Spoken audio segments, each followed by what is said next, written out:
truc moins fun. Oui, on va parler d'un truc moins rigolo. Beaucoup moins fun, mais au fait, c'est du déjà vu.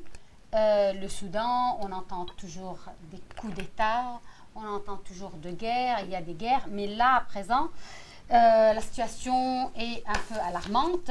Le conflit armé a débuté le 15 avril au Soudan entre l'armée du pouvoir, au pouvoir dans le pays, et les paramilitaires ou bien les forces de soutien rapide FSR.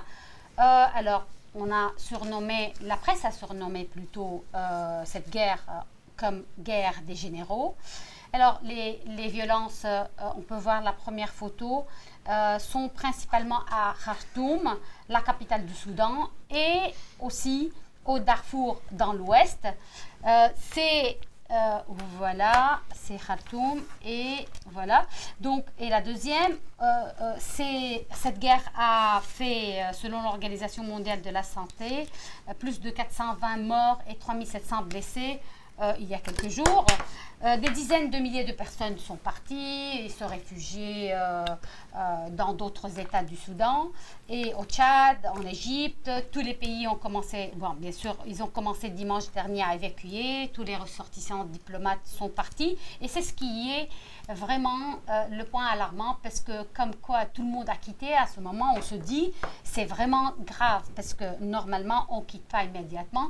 Cependant, tout le monde savait bien que les deux clans se préparaient pour la guerre. Alors, qui sont ces personnes-là, ces généraux plutôt, qui font la guerre? Voilà. Alors, le premier est celui de l'armée régulière. Et au fait, il est Abdel Fattah al-Burhan, soutenu par son grand voisin puissant, le président égyptien, le maréchal Abdel Fattah al-Sisi. Et il est bien sûr ami des États-Unis derrière aussi. Et à la tête du FSR, les forces de soutien rapide, il y a les Mohamed Hamdan Daglo, qui est général, mais au fait, c'est un ancien milicien de Darfour. Il est lié aux mercenaires russes de Wagner, bien sûr, dont indirectement à la Russie, et aux Émirats arabes, un lien avec l'Arabie saoudite, à qui il a fourni des hommes pour la guerre, pendant la guerre au Yémen. Ce qui est très important à dire, c'est que la force de ces deux partis est presque équivalente. Bon, d'un côté, l'armée, c'est presque entre 100 et 120 000 militaires, militaires, alors que l'autre général a sous son pouvoir ou bien sa commande 800 à 100 000 mercenaires. Parce que, au fait, ces gens-là, les FSR, sont issus de la milice Janjaweed, employée par l'ancien président soudanais Omar el-Bashir, qui est resté longtemps au pouvoir. Il les a cherchés trop longtemps, oui. Alors, 30 ans. Oui, ça, ouais. Oui, voilà. C'est ça. Et j'ai 30 ans, trop longtemps. C'est oui. Bref. Alors, oui, c'est trop long. Voilà, il les a élu cherchés démocratiquement depuis 58. Voilà. Donc, c'est ça. Alors, c'est lui qui les a cherchés afin de vraiment imposer son gouvernement. Et donc, du coup, on a d'un côté des militaires et de l'autre côté des mercenaires, c'est ça? Oui, mais ces militaires et ces mercenaires se sont mis d'accord plusieurs fois, entre autres, ils ont dû intervenir dans les coups d'État de 2019 et le coup d'État 2021, l'année précédente, si vous vous rappelez. Le 25 octobre 2021, c'était contre le gouvernement de transition. Maintenant, vous allez me dire, mais ils savaient bien, ils se disputent le pouvoir. Oui, ils se disputent tout ce qui est ressources économiques, et qui va être sous le commandement de qui. Voilà. Parce que le Soudan est un pays très riche, c'est ça? Oui, on y en termes de revient ressources. Quand on va parler des enjeux. Okay. Mais ce qui est très important, c'est que la goutte d'eau qui aurait fait déborder le vase concerne une réforme de l'appareil sécuritaire prévoyant l'intégration des FSR dans l'armée régulière. Et dans ça, le ils ne sont pas d'accord. Voilà. Donc, en gros... Pardon, je fais un peu des questions parce que c'est hyper complexe. Ouais, c'est hyper compliqué. Oui. Et donc, en gros, ce qui a fait que, alors qu'avant ils étaient alliés et qu'ils s'entraidaient, ce qui fait que maintenant ils se tapent dessus, c'est que aucun des deux ne veut être sous les ordres de l'autre. Exact. Parce que les FSR devaient passer Exact. sous le contrôle de Oui, l'armée de régulière. l'armée. Et là, ils sont Et ils mis veulent par pas. le costume. Du coup, ils sont maintenant ils se tapent dessus en mode bah non, je veux pas, je fais ce que je veux Voilà. quoi. Mais Il y a ok, eu enfin, plusieurs trêves, juste pour updater que Attends. la guerre s'est arrêtée. Une médiation américaine a réussi d'avoir une trêve. Le chef de la diplomatie américaine, Anthony Blinken, a annoncé que les généraux rivaux dans le conflit au Soudan avaient accepté un cessez-le-feu de 3 jours dans tout le pays pour tenter de mettre fin aux violences. Et Khaled Omar Youssef, le porte-parole des forces de la liberté et du changement, pense que cette trêve donnera lieu à un dialogue sur les modalités d'un cessez-le-feu définitif. Donc là, à présent, c'est la trêve, c'est vrai, mais chacun se prépare. Vous savez, bon, les trêves, des fois tiennent, mais ça dépend. Alors là... Attends, je veux juste répondre à un message du chat qui nous dit, Luco qui nous dit « Bonjour, c'est ici l'émission d'Office ». Bienvenue, tu es au Tout bon à fait. endroit, bienvenue dans Oui, ton... c'est ici, c'est Dans bien ton là. émission d'actualité à la belge qui parle d'actualité politique, internationale, culturelle. Et merci à toi de nous suivre. Et je tiens à dire que il y a un ban temporaire qui est passé. Ça a été fait avec le compte d'office. Je pense que ça vient de la régie et il faut quand La même. régie qui se permet un petit peu trop de choses. Oui, hein, voilà. Hein. C'est. Ah bah bonjour, Maxime. bonjour Bah, Maxime, merci et bienvenue, bonjour Maxime. bienvenue parmi nous.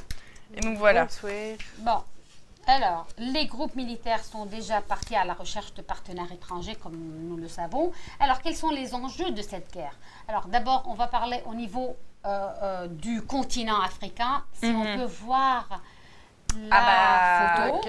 Il y a un 3. abandon de poste, par Sinon, exemple. ouais, il y a un abandon de Alors, vote. La régie, s'il vous plaît. Bon, La État photo fédéral 3. d'Afrique orientale, le Soudan est baigné par la mer Rouge au nord-est, est bordé par l'Érythrée à l'est, par l'Éthiopie au sud-ouest, Voilà. par le Soudan du sud au sud, par la République centrafricaine au sud-ouest, par le Oui. Tchad, par la Libye et Si. par l'Égypte. Bon, on remarque qu'il a plein de frontières avec beaucoup de pays et c'est pourquoi effectivement quant à l'Afrique, une guerre au Soudan, c'est une guerre vraiment alarmante. D'abord, le Soudan est le 3e plus grand pays d'Afrique. Il s'étend également sur une région instable géopolitiquement. Ouais. Si on peut voir la photo, c'est pas celle-là, celle d'après, la 4, s'il vous plaît. Ouais. Alors, on peut bon. voir, parce que cette carte est colorée, la deuxième... non, c'est pas pas celle-là. ça. Non, c'est l'autre. OK. Et donc, voilà, c'est ça. Là, on peut bien mettre, si vous pouvez la mettre en plein écran, c'est OK aussi, s'il vous plaît. C'est juste pour qu'on voit effectivement. Alors, géopolitiquement, c'est une région vitale et vraiment instable. La guerre donc au Soudan pourrait déstabiliser non seulement le Soudan, mais aussi une grande partie de la corne de l'Afrique, on l'appelle comme ça, en proie à vraiment des conflits. Et n'oublions pas, il y a la sécheresse, il y a la famine, un peu partout dans les pays aux alentours. Aussi, c'est un pays qui est parcouru, qui est à cheval sur le Nil, donc tout au long du pays, il y a le Nil qui est l'eau qui est vitale aussi. Alors, on sait bien que l'Égypte le reçoit après le Soudan et donc c'est l'Égypte qui est gourmande en eau et bien sûr ils essaient toujours d'être en accord avec le Soudan pour qu'il n'y ait pas coupure d'eau, des trucs un peu comme ça. Le Soudan a des frontières instables, bien sûr, les 7 pays au total. Il y a des troupes, bien sûr, en Éthiopie, en Érythrée. Il y a des conflits jusqu'à présent. Il y a une trêve. Ça fait 2 ans qu'il y avait une guerre vraiment en Érythrée. Et finalement, ce qui est très important, il y a le Sud-Soudan. On sait bien qu'il y a eu la répartition du Soudan en 2011. Alors, le Sud-Soudan est indépendant du Soudan à présent. Ce qui est très important, c'est il y a une guerre civile, mais là-bas au Sud-Soudan, mais il y a aussi les ressources, le pétrole. Et la guerre civile au Sud-Soudan, c'est indépendamment de ce dont on vient de parler. Ça va rien, c'est pas lié. Le Soudan, c'est quelque chose. Le Sud-Soudan, c'est autre chose. C'est un autre État depuis le référendum en 2011. Et donc, voilà que, au fait, il y a 75% de la la production pétrolière qui se trouve au Sud-Soudan. Donc, on a besoin de ce pétrole.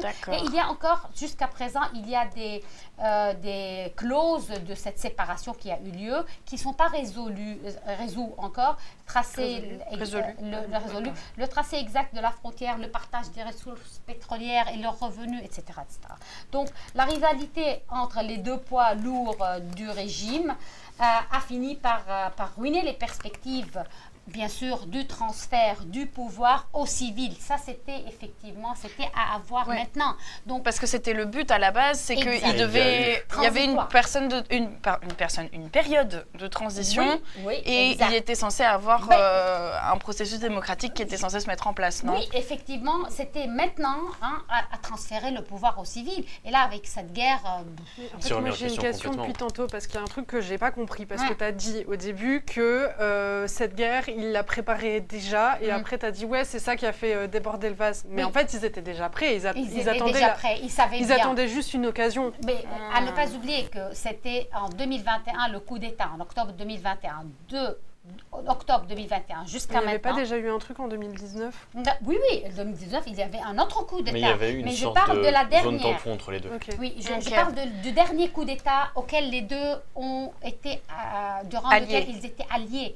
Donc, depuis 25 octobre 2021, ils sont alliés, d'accord, on a pris le pouvoir. Ils étaient alliés uniquement quand ils avaient un intérêt à l'être, et maintenant, il n'y en a aucun des deux qui veut céder le pouvoir.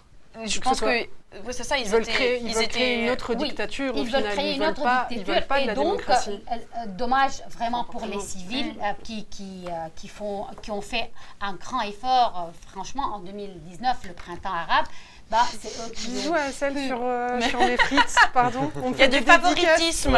Mais je suis en train de faire une œuvre d'art, mais du coup, ça me permet de focus sur toutes les infos que Oui, c'est vrai. Et je vais parler un peu 2 minutes du niveau international. Alors, l'intérêt du monde aux ressources naturelles du Soudan, on sait bien pétrole, or, etc.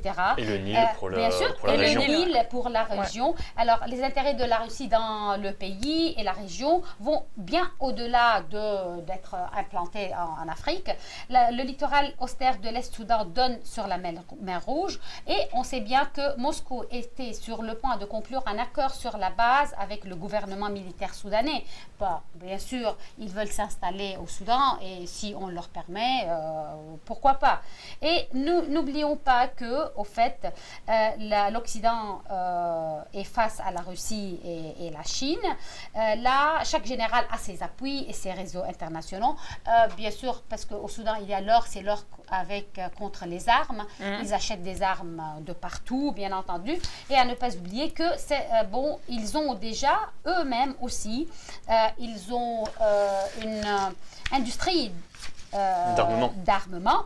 Alors, une entreprise de fabrication d'armement, Military Industry Corporation, qui produit des munitions, des mitrailleuses et des mortiers. Ils ont tout, hein. Ils ont l'or, le pétrole et les militaires.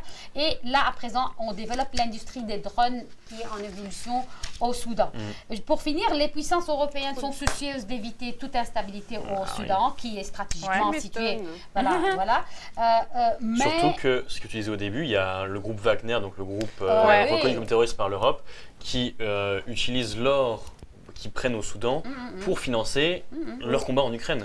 Donc il y a des conséquences directes de cette guerre civile au Soudan sur le conflit qui occupe un peu les puissances européennes, puisque et en plus de ça, il y a comme tu disais, il y a le pétrole qui passe par l'Arabie Saoudite et les Émirats Arabes Unis, et qui, avec l'Europe en pleine crise énergétique, forcément, s'il y a des perturbations sur le marché pétrolier... Il y a le canal Suez aussi. C'est ça. Ne pas oublier la mer Rouge, le canal Suez, c'est vraiment stratégique.